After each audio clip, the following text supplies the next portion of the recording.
tomorrow I will not be with you anymore. So what is more than that? We should always be ready. When the time comes, nobody knows. When will, you know, so we should be prepared for it all the time. Always we should think of, doing anything good. If we can't do anything wrong, do good, we shouldn't do anything wrong to anyone. But our seventh Imam was most of his lifetime after the our sixth Imam, when he came on the Imam, and he was most of the time in prison.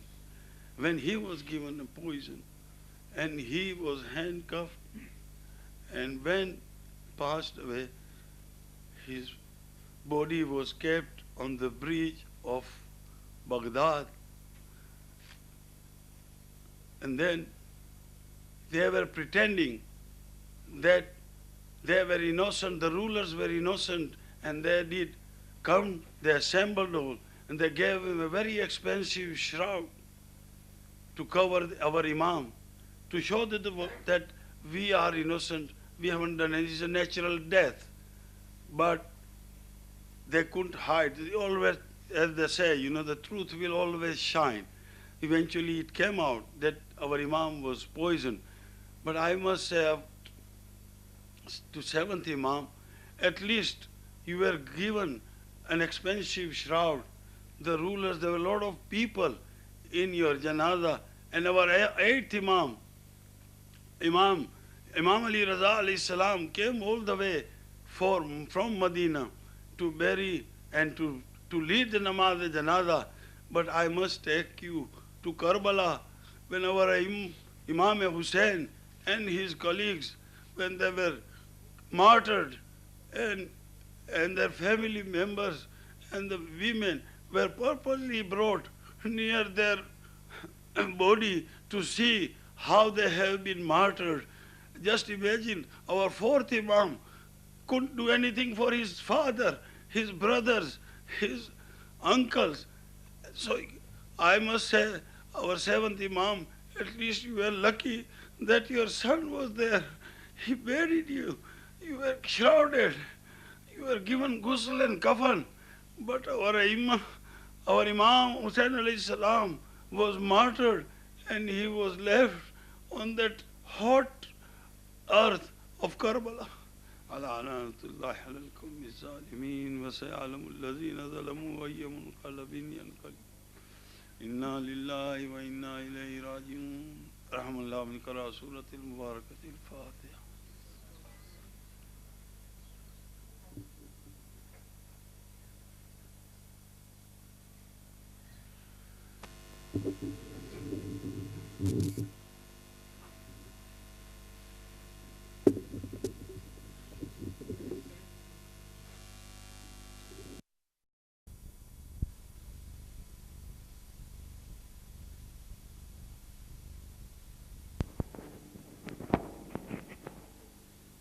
صلى الله عليك يا أبا عبد الله، صلى الله عليك يا ابن رسول الله،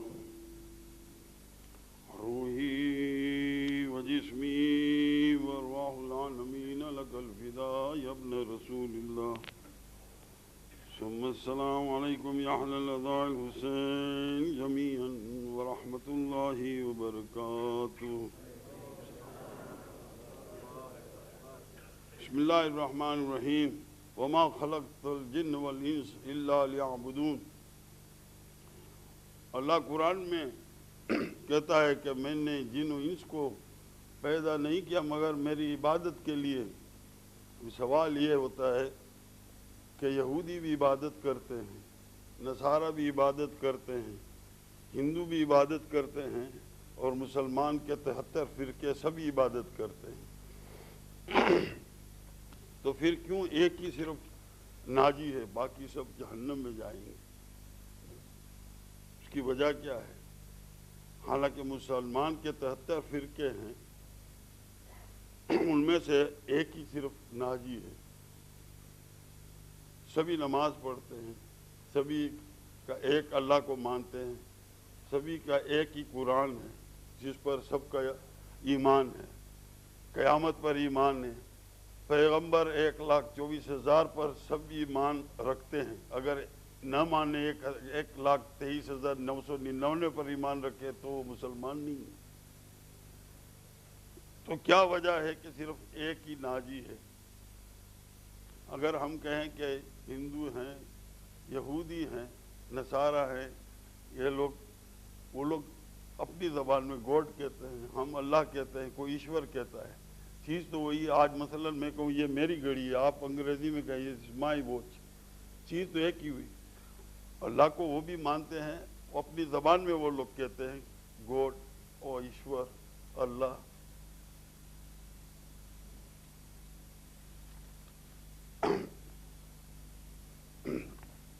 اگر وہ لوگ کہے کہ بھئی میرے لیے یہ ممکن نہیں ہے کہ بھئی میں ماہ مبارک کے روزے رکھتے ہیں، حج بھی کرتے ہیں، اور 1,24,000 انبیاء پر ایمان رکھتے ہیں، قیامت پر ایمان رکھتے ہیں، صرف یہ ہے کہ رسول اللہ نے کہا مثل اہل بیتی کمثل سفینۃ نوح، اس لیے ایک ہی فرقہ جائے گا، ایک ہی فرقہ ناجی، اس لیے ہے کہ لوگوں نے سیرت بدل دی، رسول اللہ کی سیرت پر نہیں چلے۔ رسول اللہ نے کہا کہ میری سیرت پر جو چلیں گے وہی نجات پائیں گے۔ 1,24,000 پر ایمان رکھتے ہوئے، ماہ مبارک کے روزے رکھتے ہوئے، سال کے وہی 12 مہینے جو ہم محرم سے شروع کرتے ہیں ذی الحج تک، سب چیز ایک، لیکن صرف ایک چیز ہے کہ جو وہ لوگ نہیں رکھتے، وہ ان کا عقیدہ صحیح نہیں۔ آج ہم کہتے ہیں کہ بھئی نماز سب سے افضل عبادت ہے، وہ کیوں؟ نماز اس لیے افضل عبادت ہے کیونکہ نماز کے اندر دل کا یقین، ہمارے اعضاء و جوارح، مثلا ہم قیام میں ہیں، پھر رکوع میں جاتے ہیں، سجدہ کرتے ہیں، اور رمضان کے مہینے میں روزے رکھتے ہیں، لیکن روزوں میں آپ ہر وقت عبادت وہ ہے کہ جو آپ کو روزے میں، اگر مثلا آپ بیمار ہیں تو آپ روزہ نہیں رکھیں گے، لیکن نماز ایسی عبادت ہے کہ آپ چاہے اٹھ کھڑے رہ کر نہیں پڑھ سکتے تو بیٹھ کر پڑھنی پڑے گی، بیٹھ کر نہیں پڑھ سکتے تو آپ کو لیٹ کر لیکن پڑھنی پڑے گی۔ اسی لیے نماز کو افضل اسی لیے اور اس پر اتنی وہ رکھی ہے کہ بھئی اگر آپ کی نماز قبول تو سب اعمال قبول ہوں گے۔ صلو علی النبی۔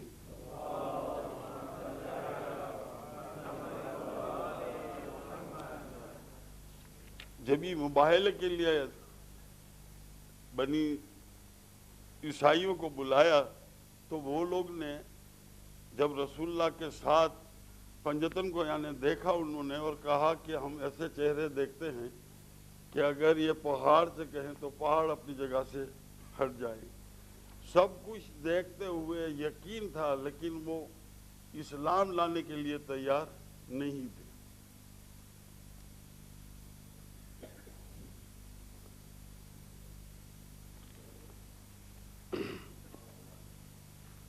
صلو علی النبی۔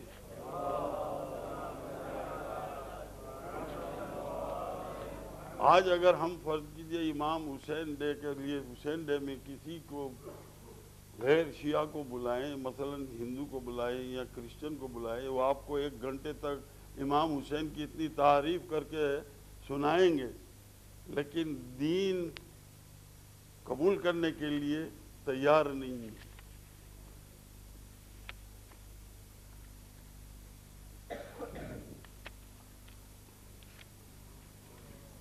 صلو علیہ۔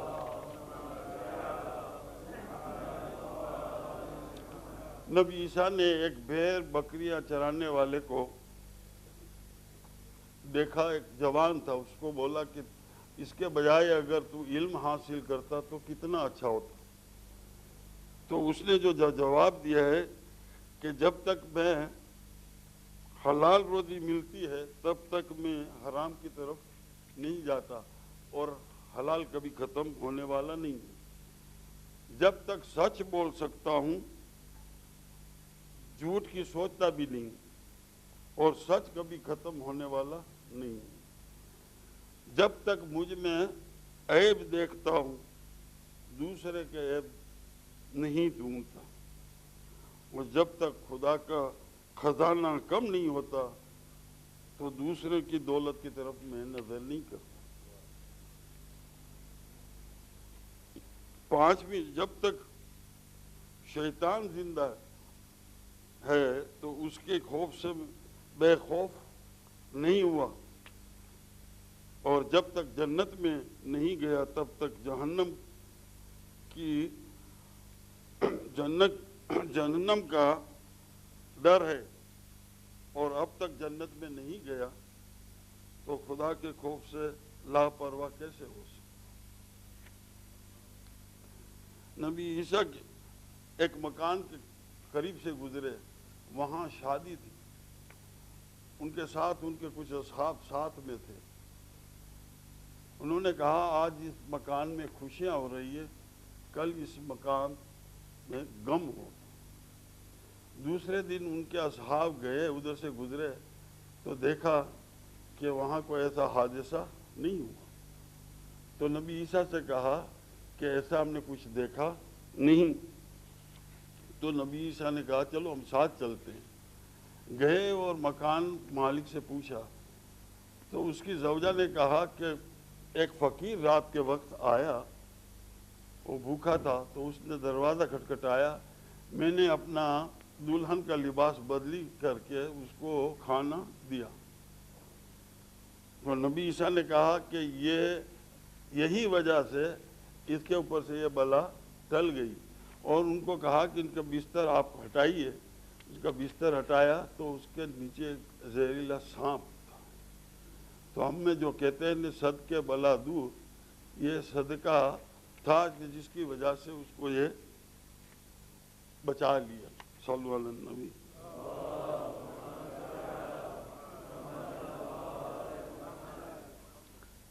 رسول اللہ نے کہا اگر میرے ساتھ آپ 6 چیز کا وعدہ کرو میں آپ کی جنت کی ضمانت لیتا ہوں۔ بات کرو تو سچ کرو، وعدہ کرو تو وفا کرو، امانت میں خیانت نہ کرو، اپنی شرمگاہ کو گناہوں سے بچاؤ، نامحرم کی طرف نظر نہ کرو، اور ہاتھ کو حرام لقمے سے بچاؤ۔ اللہ نے 5 چیزیں 5 جگہ پہ رکھی ہے، قرآن کی تفسیر میں ہے، پیج نمبر 887 جو یہاں پہ گجراتی میں ہے، اس میں لکھا ہے کہ میں نے 5 چیزیں 5 جگہ رکھی ہے، لیکن انسان کہیں اور ڈھونڈ رہا ہے۔ میں نے عزت میری فرما برداری میں رکھی ہے، انسان بادشاہ اور دولت مند کے دروازے پر ڈھونڈتا ہے۔ علم میں نے بھوک میں رکھا ہے، اور انسان سیراب ہو کے علم ڈھونڈتا ہے۔ راحت میں نے جنت میں رکھی ہے، اور انسان اسے دنیا میں ڈھونڈتا ہے۔ تونگری میں نے سنتوش میں رکھا ہے، تونگری میں نے کنٹینٹمنٹ میں رکھی ہے، اور انسان اسے دولت میں ڈھونڈتا ہے۔ میری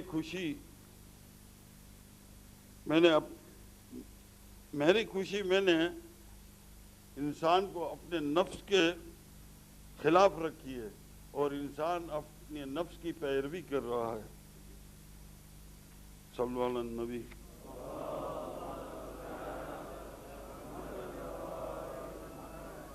ایک شخص قبرستان کے قریب رہتا تھا، اس نے 8-10 اپنے دوست برادروں کو دعوت کی، تو دوست آئے اور کھانا تیار نہیں تھا تو باہر بیٹھے تھے۔ تو ایک ان میں سے مذاقی آدمی تھا، اس نے کہا اے قبر کے رہنے والوں آپ ہماری دعوت کب کرو گے؟ ایک قبر پھٹی، اس میں سے ایک آدمی باہر آیا، اس نے کہا اگلے جمعرات عشاء کے بعد آپ سب آنا۔ تو سب ڈر گئے، ان لوگ نے دوسرے دن